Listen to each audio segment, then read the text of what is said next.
Dr. Sami Webb, thanks so much for coming on the Grow Ortho podcast today. So excited to be here today. Thank you. Absolutely. My pleasure. So tell everybody watching, listening, just a little bit about yourself. How long have you been doing this? Where are you based? And maybe just a little bit about your transition into Epic 4 too, and how that became a thing. You bet. Well, I'm a practicing orthodontist in Nebraska and Wyoming. So in Scottsbluff, Nebraska is our main location. I've been in practice for about 20 years. Started my practice as a 1-day-a-week practice located inside of a hospital, and slowly grew my practice to full-time and then to 6 locations. Wow. Yeah, so it's been a fast and furious journey. About 2 years ago, I became the CEO of Epic 4, which is a specialty partnership organization with about 18 founder doctors, and our headquarters are right here in Scottsbluff, Nebraska.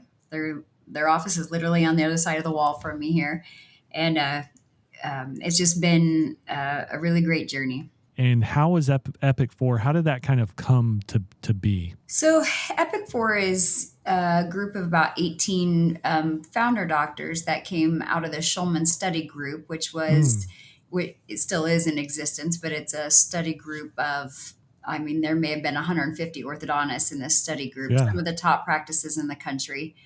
And I think all of us were, looking for that next step in our career. And we kind of ventured away from Schulman and came together and founded Epic 4. Yeah, that's really cool. I know some of the people in Schulman, worked with some of them, like Dr. Ed Wentz. Not sure if you know him. Yeah. Well, that's how we got to HIP, to be honest. Yeah. So, Okay. Yeah, I didn't know that. I didn't know that connection was through Ed Wentz. Yes.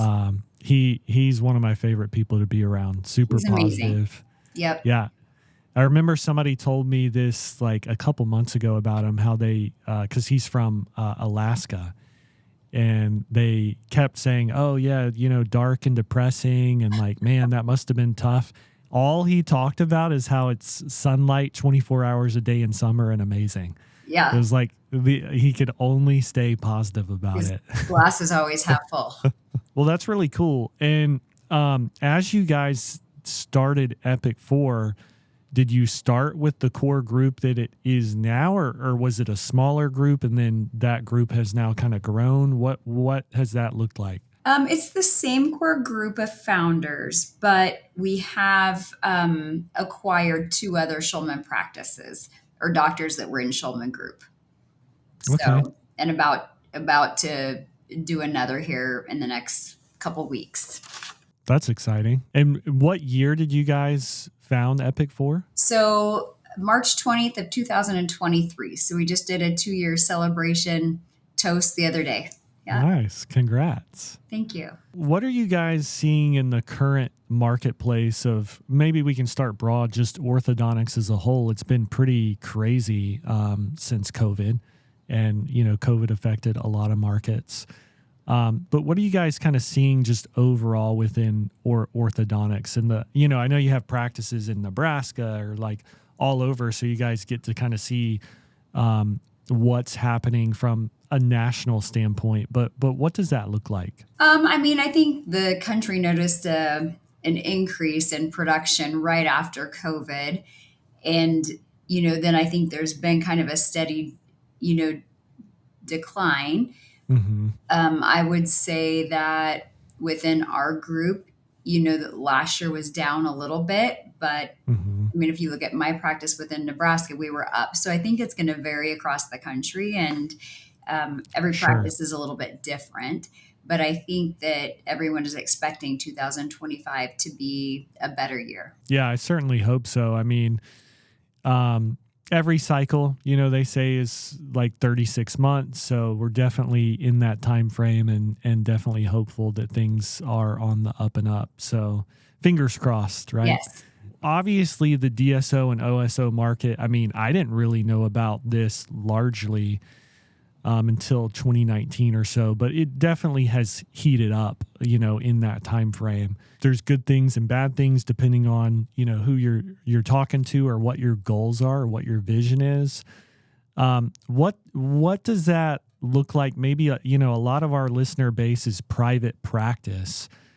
What do they need to know about DSOs, OSOs? What are some of the questions that you guys get about the marketplace? And do I sell, or do I sell to a maybe hold out for a younger doctor, or what are some of the stigmas? What's that look like? I mean, I would say if you would have asked me this question 5 years ago, I'd be in a different Hmm. place. Yeah. So I would have been on the side of the fence that I was against, OSO's kind of corporate dentistry, if you will. And as time went on, I realized that I've kind of found myself at a crossroads where I had built my practice too large, Mm. to the point where it would be very hard to sell. I couldn't really have an associate come in and purchase the practice. One, they can't afford it with the student loan debt coming out. The other Hmm. is that they can't run it. So, as you start to plan that kind of your exit, I think some people wait too long to make that Hmm. decision, and started realizing I needed to go a different direction. And so I had to change my mindset and really look at what was happening in the industry, and realizing that the landscape is much different now than what it was, 20 years ago when I came out and practice. Back then, there were a lot of startups. That was what you did, is you bought into a practice or bought somebody else's practice. And a lot of those opportunities don't exist anymore. So, I was speaking with a young orthodontist the other day, and who is doing a startup, which is great. And I said, "Well, why did Hmm. you choose to do that?" And he said, "There's no practices to buy." And he said the values are so high now because of, that OSO industry. Um, now doctors know they can get more for their practice. So some of them aren't willing to sell at the normal, 80% of production, sale price that it used to be. Yeah, I think this is a very interesting topic, because what I see, and this is probably true in all of small business, is we don't really plan for the future. We maybe do some a little bit, but largely it's put your head down and do the work. Yep. You know, and so when you don't plan for the future, it's like HIP has been in existence for almost 11 years, and it really seems like it's just gone by like that. Hmm. I could like blink. Yep. And, I could say the same thing for being a parent. It's like I blink and my daughter's like 7 years old. Business is kind of the same way. It goes by so fast. And I kind of like to unpack some of this, because you said you had built your practice maybe too big to sell. And how can people start to think about this sooner and maybe start to set goals? What is their vision? How should they think about this as a younger practice owner? As a younger practice owner, I mean, I think you're just motivated. I think most of us are achievers in this profession and want to be Hmm. successful, and you're just in that go, go, go mode, and I need to grow. And but you don't think about those next steps, and there comes a point where you get to that point of almost exhaustion where you're like, I need help.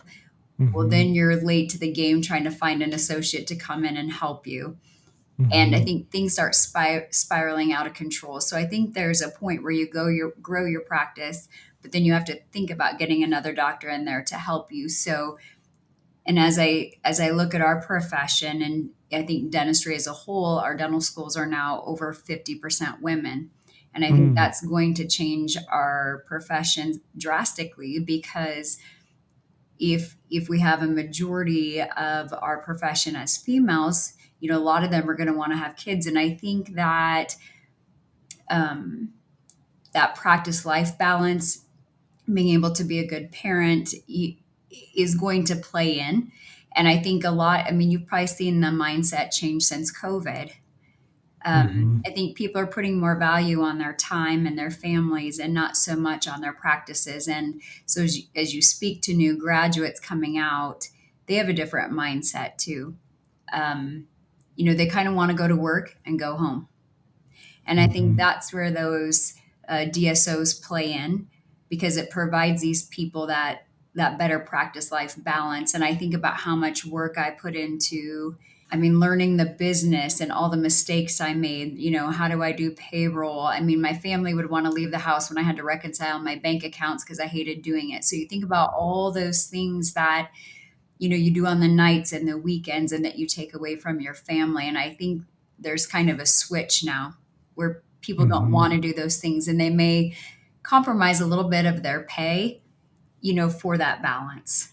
For sure. Yeah. And there's a lot to unpack here. And I guess from a global view, taking pressure off versus taking more pressure on, Yes. that is huge because I talk to doctors every day. I'm sure you do too.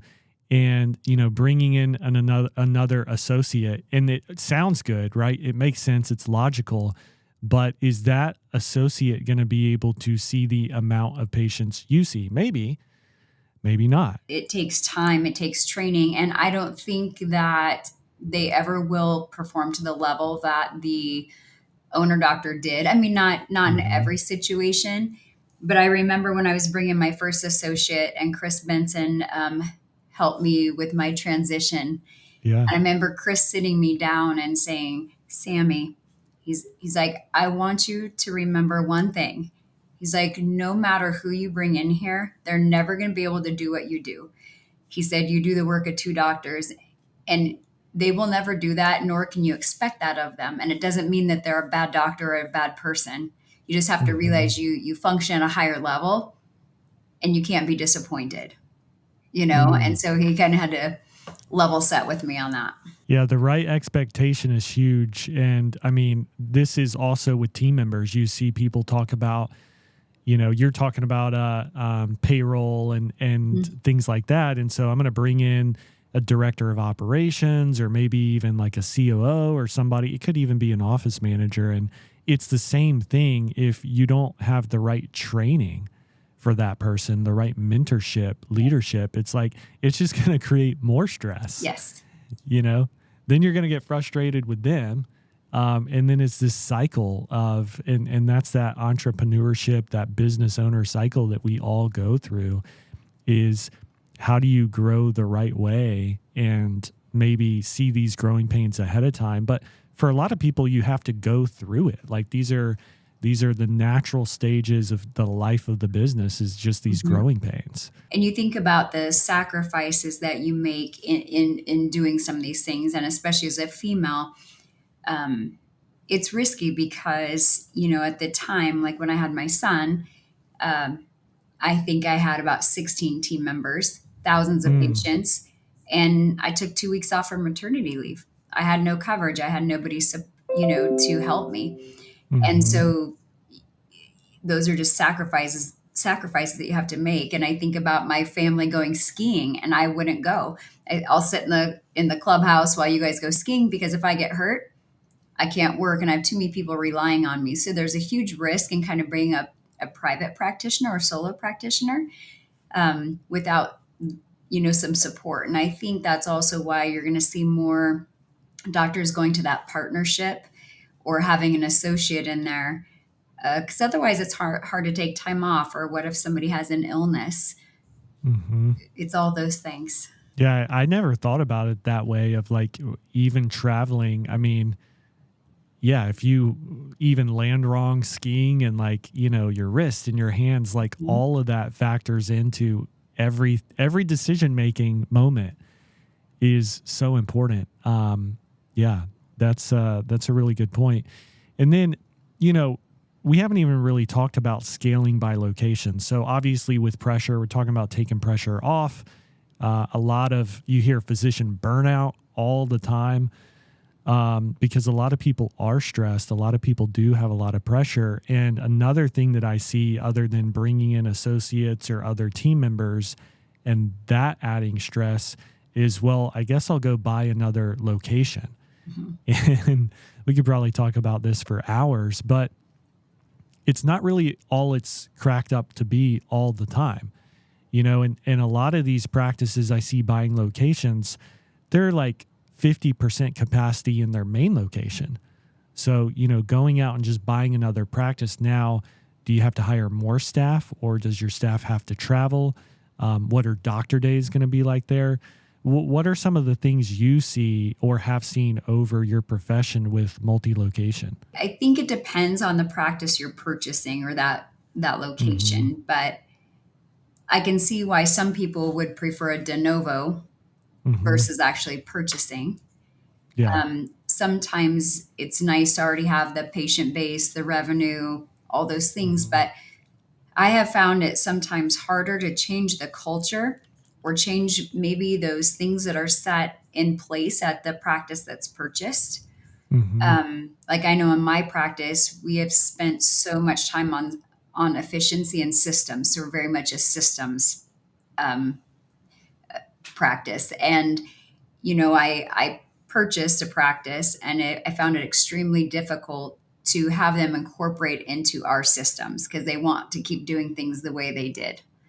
And so, there's sometimes I sit back and think, oh, I would have been better off just doing a de novo Mm-hmm. and having it set up that way from the beginning. Yeah, I think about stuff like that too. We acquired a business in, I think it was 21, and same type of thought. After you're in it and in the integration, you're like, ooh, should I just build this sector of the Mhm. business from the ground up? Because you're right. I mean, you inherit their systems, their way of doing business, their team, their culture, their beliefs, Their problems. um, their problems. Yeah. So it can be really tough. I always caution people in terms of buying more locations of really maximizing the location that you have. Mhm. And I guess there could be an argument made, even if it's not at capacity. Well, this is maybe as busy as we could get. Okay, possibly. I would say though, 9 times out of 10, when I look at who's buying more locations, they really should just be doubling down on their current location in Mhm. most cases. Mhm. Because now you're going to have more marketing spend too. Like, how are you going to get that location busier? But yeah, all these problems kind of come with that. What do you think are some of the main constraints? Everybody, especially now, is looking to grow. It's been a little bit down. After COVID, it was this Mhm. tremendous uptick, and then everything's kind of normalized. What do you think are some of the biggest constraints that are keeping practices from accelerating growth? I mean, every practice is going to be a little different. So if it's a younger practitioner, they may need more marketing. Maybe they need to get more new patients in. Maybe they need to fill their chairs. You're going to have some of those practices who are operating at capacity, and maybe they can't grow because they don't have enough chairs, or they need another exam room or a TC room. So it's hard to say what their struggles are going to be because I think it's different for everybody and their location in the country. I mean, I'm fortunate that I live in Nebraska where I don't Mm-hmm. face as much competition, but I think in some of the larger areas, competition is probably what people are fighting with. And now you have more general dentists doing Yeah. orthodontics, and it's all those things. But when I started in practice, for me, the biggest thing was the patient experience and the relationships with the patients and the relationships with my referring practitioners. And I Mm-hmm. think at some point, people have lost sight of that, or they say, well, those people aren't going to refer to me anyways. I'm just going to, do this. And I think there's something to be said about those relationships. And if you do the right thing, treat people right, I feel like the reward comes. Yeah. And I've had, like our local hospital, when I came in and started doing what I do, they started discussing our practice in their management meetings and what are they doing over there? Like, what is their secret sauce? And they'd come to me and say, Mm. like, asking me for advice. It's like, it's not hard. You just have to have great customer service, treat people well. That's it. you Mm-hmm. know, do the right thing, treat people how you would want to be treated. How do you maintain that across the team? I think I'm I'm obviously in a leadership position. I'm I maybe am not the best leader verbally, but I'll always be the best leader by my actions. And so I feel like that leadership is so important. And, I will do things that I wouldn't even ask my team to do, and I'll take that burden on myself. I'll be the first one here, the last one to leave. I'll be the hardest worker in the room all the time. And they see that, and they see the care that I give to the patients, going the extra steps. And pretty soon it just kind of becomes that culture, and they believe in it, and um, you start to see them doing the same things. And then it's about the team that you hire. So one thing I have found that I'm good at is finding great people Mm. and recognizing talent and bringing them alongside me. And that goes in my practice and in Epic Force. So, our headquarters is right here in Scottsbluff, Nebraska. And these are the highest quality people you're ever going to meet. They are doers, they're workers. And I mean, we will do anything, to make this company great. And the same thing in my practice. So they believe in what I'm doing. They believe what how I treat my patients, to the point that I've probably had to fire 3 employees. And even afterwards, they still come in and they bring me their kids because they know the level of care that I'm going to provide for their kids. Wow. And so, I mean, it's things like that. It's the people and your team. And I recently fired somebody because she was not treating my patients the way I thought they needed to be treated. It wasn't bad, but it wasn't the customer service or the communication that I needed from her uh, to live out, our legacy, and Yeah. to believe in our culture. Yeah. And that's so tough for business owners, is letting people go. This is another big topic, but you just hold on to people. And I think the hope is that one day they'll change or one day they'll get it. But it sounds like you really had conviction around maintaining the standard that you set.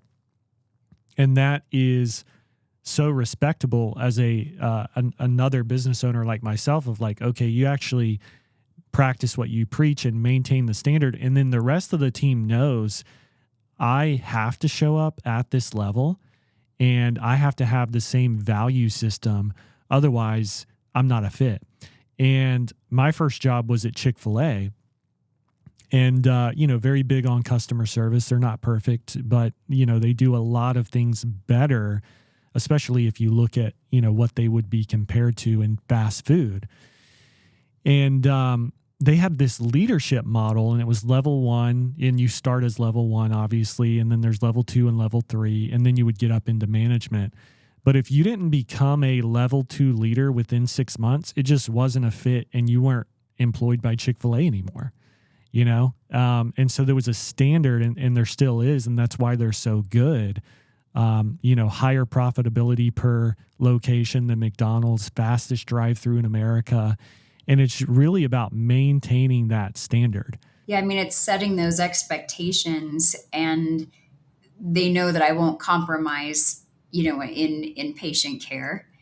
Mm-hmm. And there's times that, I've heard people say, "Oh, she's hard to work for," because I have these expectations that Yeah. are high. But what I found is, as I've been spending more time, because I still practice full time, but I am also on the Epic Force side as the CEO. So I've had to take a little bit of time away from my practice to, focus on Epic 4. And as I've stepped away, you can see the panic and anxiety because, well, where's our leader? Like or we let somebody get away with something, and you're not holding them accountable, and Mm-hmm. I did a survey to my team just recently. I sent them all something where they could send me comments and questions, or yeah, comments back about things they were unhappy with, things they're happy with. And the overwhelming theme was that they enjoyed having leadership expectations, and they expected that now of their coworkers. Mm.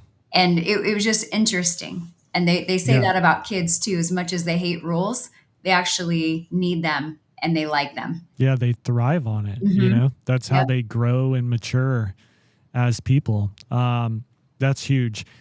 And you talked about finding good talent.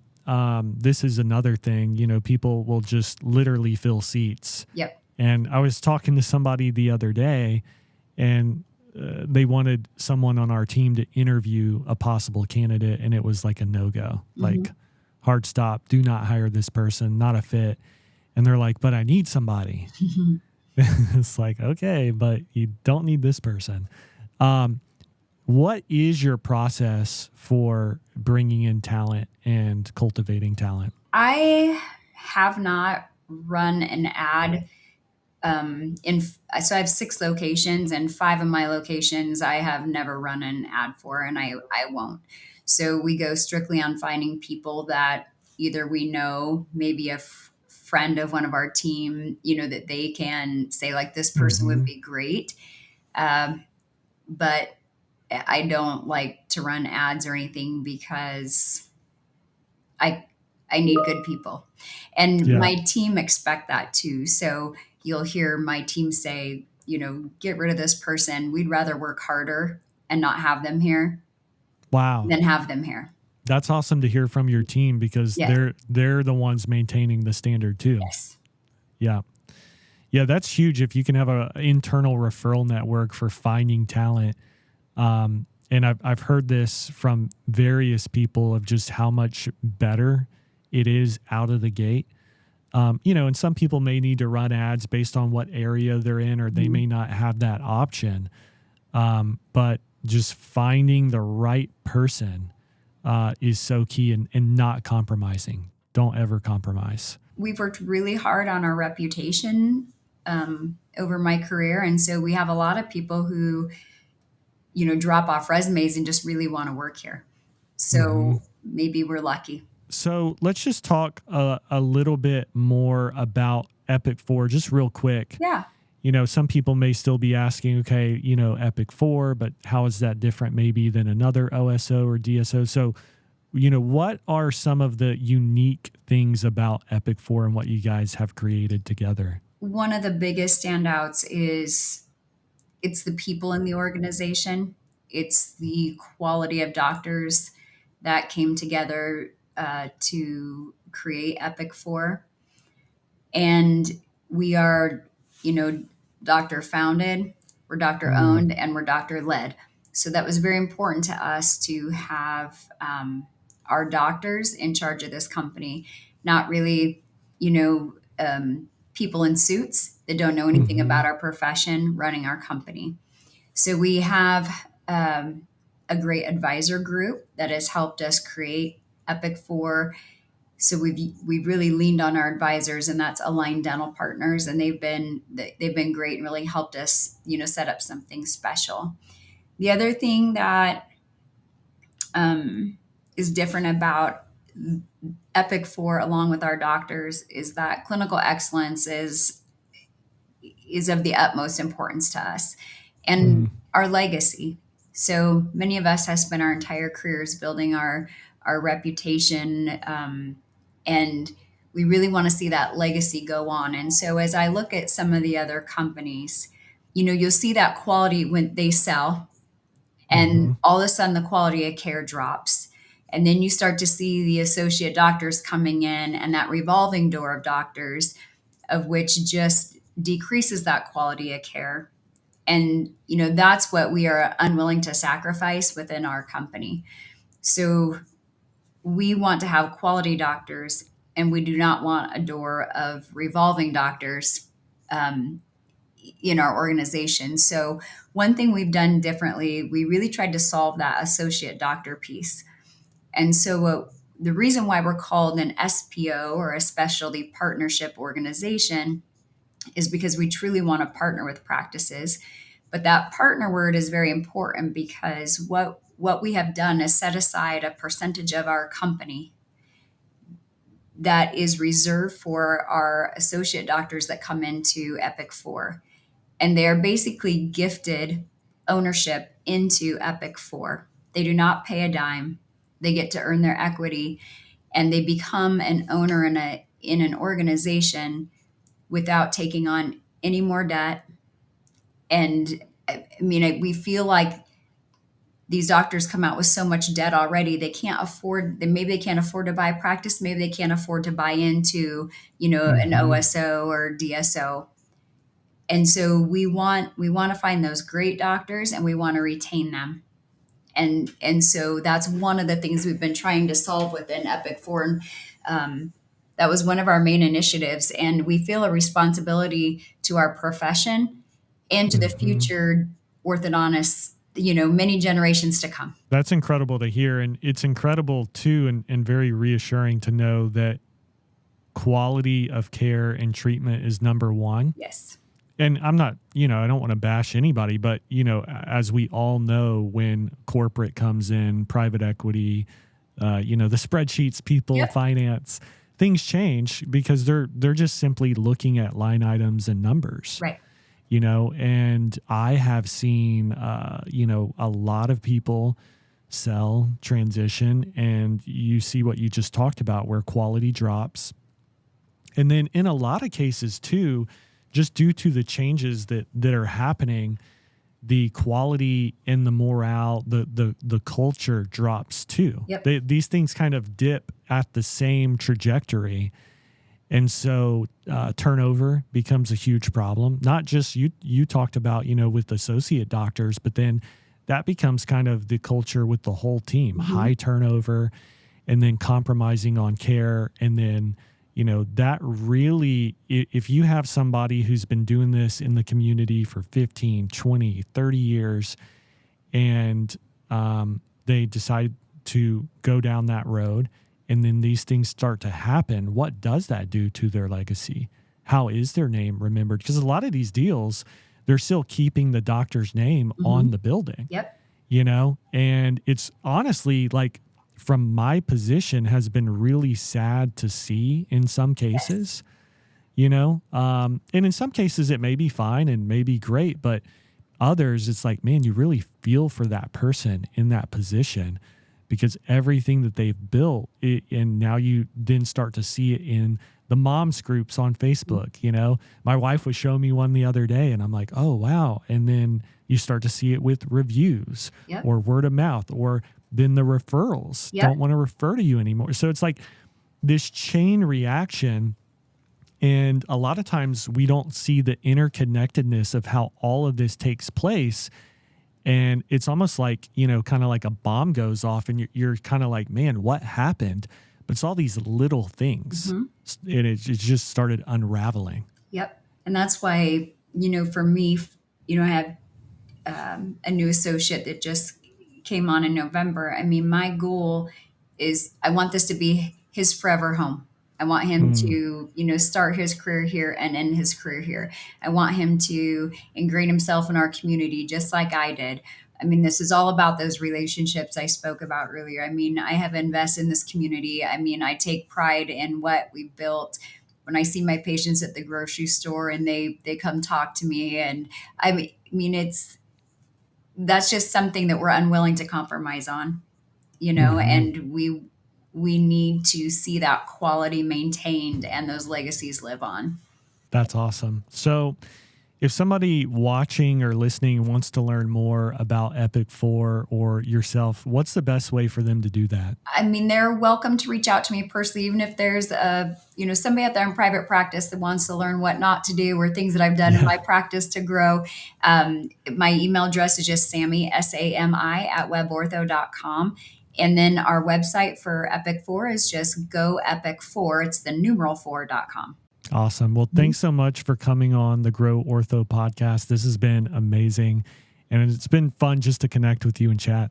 Yeah, absolutely. I am very passionate about this, and you know, I I feel fortunate to be in this profession, and we just want to see orthodontics and Hmm. pediatrics be great long term. So Absolutely. Thank you. awesome. Well, thank you.